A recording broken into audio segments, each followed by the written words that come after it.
Và thể hiện thay cầm phong tại thưa ca rầm lốp bom piên bọt chụp bánh rầm lốp bom piên từ lờ cách bom piên phân tích hiệp hơi bàn thưa ca bánhประហាngọc lờประเทศกัมพูชียืง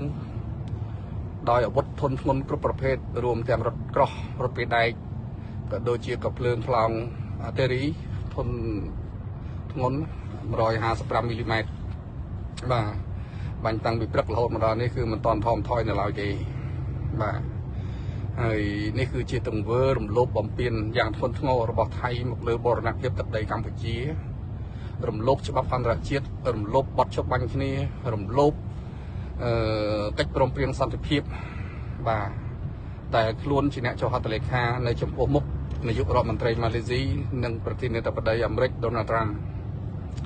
បាទមកដល់ពេលនេះគឺពលរដ្ឋយើងនៅតាមព្រំដែនដែលកំពុងរងការបាញ់ផ្លងពីភាគីថៃគឺបានធ្វើសកម្មភាពជន្លៀសចេញក្រោមការយកចិត្តទុកដាក់ពីអាជ្ញាធរខេត្តព្រះវិហារអាជ្ញាធរខេត្តឧត្តរមានជ័យរួមទាំងសមត្ថកិច្ចកងរាជអាវុធហត្ថក៏ដូចជានគរបាលសម្រួលចរាចរណ៍ធ្វើយ៉ាងណាឲ្យពួកគាត់បានទៅទីទួលសុវត្ថិភាពបាទទីទួលសុវត្ថិភាពហើយសូមបញ្ជាក់ថាមកដល់ម៉ោងនេះបណ្ដាញផ្សព្វផ្សាយព័ត៌មានរបស់ប្រទេសថៃគឺបានបង្កើតនូវព័ត៌មានคล้ายៗជាច្រើនដោយចោទប្រកាន់ថាកម្ពុជាជាអ្នកធ្វើការបាញ់ប្រហារមុនខ្ញុំសូមបញ្ជាក់ថាតាមព័ត៌មានដែលខ្ញុំទទួលបានពីមេបញ្ជាការជួរមុខរហូតមកដល់ម៉ោងនេះកម្ពុជាមិនទាន់ធ្វើការបាញ់តបតឆ្លើយតបទៅនឹងការបាញ់ប្លង់អត់ជោគជ័យរបស់ថៃនៅឡើយទេបាទមានន័យថាគឺយើងគោរពបទបញ្ជារបស់ខាងដឹកនាំហើយដូចមុននេះគឺសម្ដេចតេជោហ៊ុនសែនប្រធានព្រឹទ្ធសភាក៏បានចេញសារមួយបញ្ជាក់ច្បាស់លាស់ហើយគឺថាមកដល់ម៉ោងនេះគឺឲ្យមេវិជាការទាំងអស់អប់រំណែនាំពង្រឹងបន្ថែមគឺមិនមានបទបញ្ជាណាមួយឲ្យឆ្លើយតបទេយើងមានបន្ទាត់ក្រហមថាកន្លែងណាដែលត្រូវឆ្លើយតបប៉ុន្តែមកដល់ម៉ោងនេះវាអត់ដល់បន្ទាត់ក្រហមទេមានន័យថាគេបាញ់ផ្លោងថាពីចងាយគេបាញ់តែពីគេទេគេបាញ់តែខ្លួនគេអីតែខ្លួនគេនឹងនិយាយចាំទៅអាចនិយាយបានថាតារាងបាល់ទាត់មួយគេទាត់តែម្នាក់ឯងបាទតារាងបាល់ទាត់មួយគេទាត់តែម្នាក់ឯងបាទហើយគេមូលបង្កាច់ថាយើងជាអ្នកបាញ់បាទមកដល់ម៉ោងនេះគឺយើងអត់មានបាញ់ទេបងប្អូនណាគឺទាំងក្នុងនឹងបងប្អូនខ្មែរទាំងក្នុងនឹងក្រៅប្រទេសមិនថាអ្នកប្រឆាំងមិនថាអ្នកអីទេគឺសូមធ្វើម៉េចរួមគ្នាជាសម្លេងខ្មែរតែមួយប្រាប់ទៅពិភពលោកថាទាហានថៃបាញ់មកលើប្រទេសកម្ពុជាណាមុនហើយមកដល់ម៉ោងនេះគឺនៅតែបន្តបាញ់ហើយយើងមិនតបតបាទអ្វីដែលថៃកំពុងធ្វើនេះគឺជាការអុចអាលញុះញង់ឲ្យយើងទ្រាំមិនបានអស់ការអត់ធ្មត់ហើយធ្វើការបាញ់ឆ្លើយតបហើយកាលណាយើងបាញ់ឆ្លើយតបមានន័យថាបត់ជប់បាញ់គ្នាក៏ដូចជាកិច្ចព្រមព្រៀងសន្តិភាពនៅកូឡាឡំពួរនេះគឺត្រូវរលាយសល់តែម្ដងចឹងហើយបានរាជរដ្ឋាភិបាលជាពិសេសសម្ដេចធិបតីហ៊ុនម៉ាណែតនិងសម្ដេចតេជោប្រធានព្រឹទ្ធសភាបាទបានគិតគូរខ្លាំងណាស់ដើម្បីធ្វើយ៉ាងណាបញ្ជាឲ្យបាននៅការផ្ទុះអាវុធមិនចង់បង្កសង្គ្រាមទេបាទមិនចង់បង្កសង្គ្រាមទេប៉ុន្តែយើងមានបន្ទាត់ក្រហមរបស់យើងមានន័យថាបើគេដើរចូលមកដល់លេនដ្ឋានហើយយើងមិនដឹងធ្វើម៉េចទៀតទេអានឹងទៅតាមដំណើរទៅប៉ុន្តែម៉ោងនេះគឺយើងមិនមានការតបតមិនមានការអីទេគឺគេកំពុងតែរំលោភបំពានបាទហើយកម្ពុជាយើងគឺនេះសុទ្ធមិនខ្លាចភ្លើងក្រសួងកាពិជាតិបាននៅចេញនៅសេចក្តីថ្លែងការណ៍ហើយបានស្នើទៅឲ្យអ្នកសង្កេតការណ៍អាស៊ាន AOT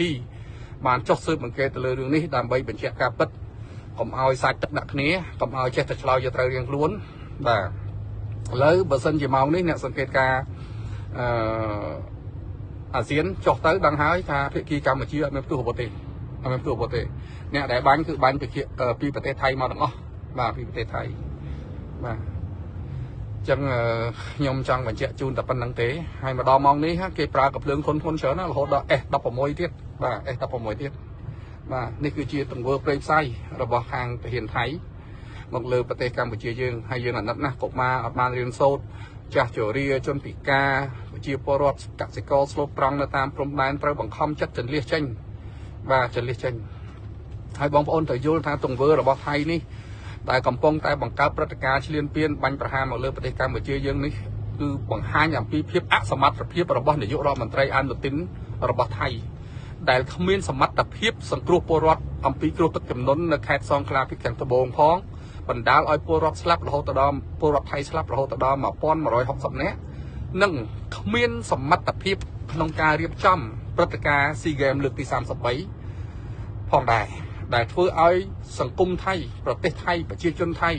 ថ្កោលទោសរិះគន់យ៉ាងចាស់ដៃទៅលើនាយករដ្ឋមន្ត្រីចៃដន្យអានុទីនបាទព្រោះនេះឡើងនាយករដ្ឋមន្ត្រីចៃដន្យទេ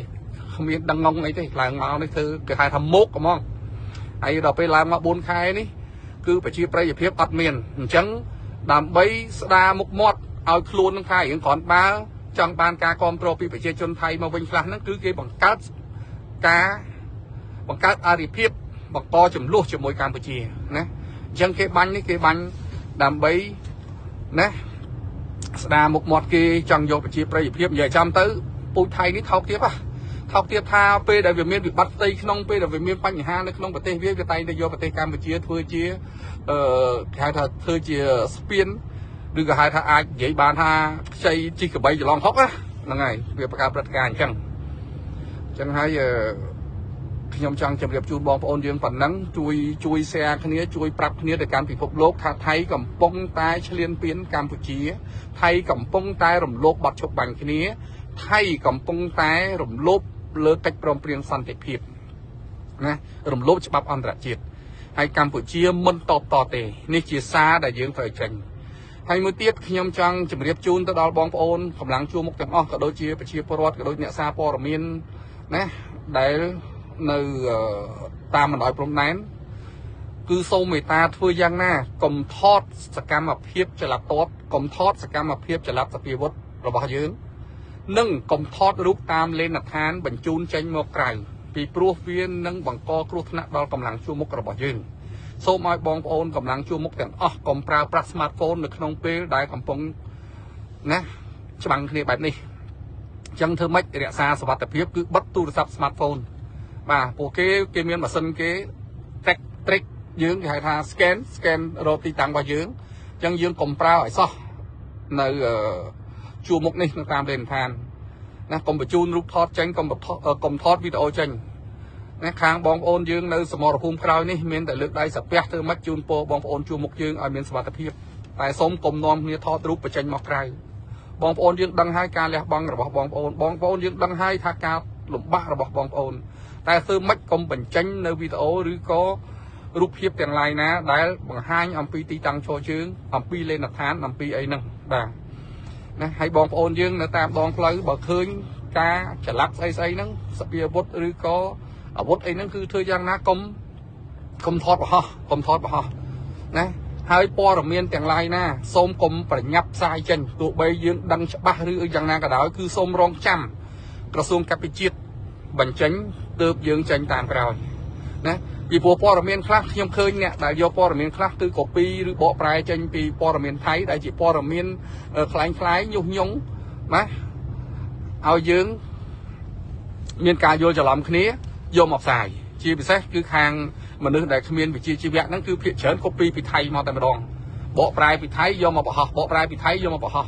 ណាអញ្ចឹងខ្ញុំសនំពរឲ្យក្រសួងព័ត៌មានក៏ដូចជាសមត្ថកិច្ចមេត្តាពិនិត្យលើបុគ្គលទាំងឡាយណាដែលកំពុងតែប្រើប្រាស់បណ្ដាញសង្គមនេះចែកចាយព័ត៌មានមិនពិតចែកចាយព័ត៌មានចម្លងពីថៃយកមកផ្សាយដែលធ្វើឲ្យសង្គមច្បុកច្បល់បាទពីព្រោះប្រទេសមានសង្គ្រាមគេកំពុងឈ្លានពានមិនអាចបើកសិទ្ធឲ្យមនុស្សណាក៏អាចតែផ្សាយតែពីតាមអំពើចិត្តទេត្រូវគោរពច្បាប់ត្រូវគោរពណាត្រូវគោរពអរិញគោលការណ៍នៃការផ្សព្វផ្សាយមិនមែនចេះតែឲ្យតែងាកអីផ្សាយនោះនាងចំអកមួយណានោះមកផ្លែផ្សាយ 4-5 ដងណាហើយផ្សាយគឺផ្សាយបំភ្លឺបំភ្លៃតែម្ដងបាទផ្សាយបំភ្លឺបំភ្លៃតែម្ដងដូចជាក់ស្ដែងនៅអានសេះម្ដងម៉ោងនេះអត់មានកាស៊ីណូណាត្រូវគេបំផ្លាញទេប៉ុន្តែនាងនោះផ្សាយបាត់ហើយអញ្ចឹងខ្ញុំសំណូមពរឲ្យសួងព័ត៌មានក៏ដូចសមត្ថកិច្ចមេត្តាមើលរឿងអស់នេះព្រោះយើងរួមគ្នាខ្ញុំចង់បញ្ជាក់ជូនថាពេលនេះគឺជាចំនួនរវាងប្រទេសនិងប្រទេសមិនមែនចំនួនរវាងកនិងខខ្មែរនិងខ្មែរទេគឺចំនួនរវាងប្រទេសនិងប្រទេសអញ្ចឹងព័ត៌មានចេញពីប្រទេសយើងសម្លេងមនុស្សម្នាក់ដូចសម្លេងប្រទេសយើងទាំងមូលអញ្ចឹងធ្វើម៉េចកុំឲ្យគេវាយតម្លៃធ្វើម៉េចកុំឲ្យវាមានការច្បោកច្បល់នៅក្នុងប្រទេសយើងណាខ្ញុំសនំពរទៅប៉ុណ្ណឹងសូមឲ្យមានការយោគយល់ណា